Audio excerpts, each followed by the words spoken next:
Kottayam medical കോളേജിന് ചേർന്നുള്ള കെട്ടിടം തകർന്ന് ഒരു മരണം സംഭവിച്ച സാഹചര്യത്തിൽ ആരോഗ്യവകുപ്പിനെതിരെ പ്രതിഷേധം ആളിക്കത്തുകയാണ്. ആരോഗ്യമന്ത്രി വീണ ജോർജിന്റെ വസതിക്ക് മുന്നിലേക്ക് യൂത്ത് കോൺഗ്രസ് പ്രവർത്തകർ മാർച്ച് നടത്തി. പ്രവർത്തകരെ ബലം പ്രയോഗിച്ച് പോലീസ് അവിടെ നിന്ന് നീക്കിയിട്ടുണ്ട്. നാട്ടുകാരുടെ പ്രതിഷേധവും നടക്കുന്നുണ്ട്. കെട്ടിടം തകർന്നപ്പോൾ തന്നെ രക്ഷാപ്രവർത്തനം ഊർജിതമായിരുന്നുവെങ്കിൽ ബിന്ദുവിന്റെ ജീവൻ രക്ഷിക്കാമായിരുന്നു എന്ന് ബന്ധു ഗിരീഷ് 24നോട് പറഞ്ഞു. ഇത് ബിന്ദുവിന്റെ ഭർത്താവ് വിശ്രുതനാണ് സംസാരിക്കുന്നത്. അതൊരു നമ്മൾ കുറ്റം പറഞ്ഞിട്ട് കാര്യമില്ല. പിന്നെ ഉള്ള സമയത്തിന് അതും മാത്രമല്ല, റഷ് സമയമാണ്.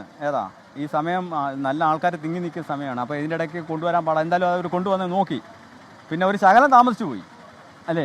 ഒരു ശകലം നേരത്തെ ആയിരുന്നെങ്കിൽ, ഇത് നല്ല സ്ഥലത്തായിരുന്നെങ്കിൽ എളുപ്പം JCB കൊണ്ട് കുത്തി നോക്കി ആളിനെ എടുക്കാമായിരുന്നു. പക്ഷേ ഒരു ശകലം താമസിച്ചു പോയി അതിനകത്ത്. ആളിനെ കാണാനില്ലെന്ന് പറഞ്ഞപ്പം നമ്മളിവിടെയൊക്കെ തിരക്കി. അവിടെ ഉണ്ട്, കാഷ്വാലിറ്റി ഉണ്ട്, ഇവിടെ ഉണ്ടെന്ന് പറഞ്ഞ് ഞാൻ ഓടുമായിരുന്നു. അവിടെ ഒന്നും ഇല്ലായിരുന്നു. അപ്പോഴും മണ്ണിനടിയിലായിരുന്നു. അന്നേരം ഈ സ്ലാബിൻ്റെ അടിയിൽ കിടക്കുക. അതൊക്കെ ഇവിടെ ഉള്ളവരടുത്തൊക്കെ പറഞ്ഞിട്ടുണ്ട്. അന്ന് വീട്ടിലോട്ടാണ് കൊണ്ടുപോയി.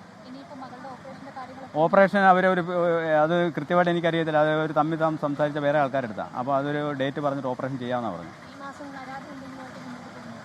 പരാതിയായിട്ട് നമ്മൾ ഒന്നുമില്ല അല്ലേ? എന്നാ പരാതി? നമുക്കൊരു പരാതിയില്ല. ഞാനിപ്പോൾ ആ ഒരു പരാതി പറഞ്ഞിട്ട് കാര്യമില്ല. എൻ്റെ ഭാര്യ മരിച്ചിട്ട് നിൽക്കാൻ ഞാൻ ആരുടെ ഈ പരാതി പറയുന്നത്? ഇതൊക്കെ നേരാൻ പാട്ടിന് ഇപ്പോഴും ഞാൻ പറയുന്നത് ഇനിയുമുള്ള കാര്യങ്ങൾ നേരാൻ പാട്ടിനാവണം.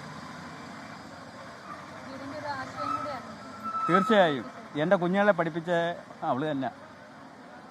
ഞാനല്ല, ഞാനൊന്നുമല്ല. 2 പിള്ളേരെ പഠിപ്പിച്ചതാ. എനിക്കതേ പറയാനുള്ളൂ.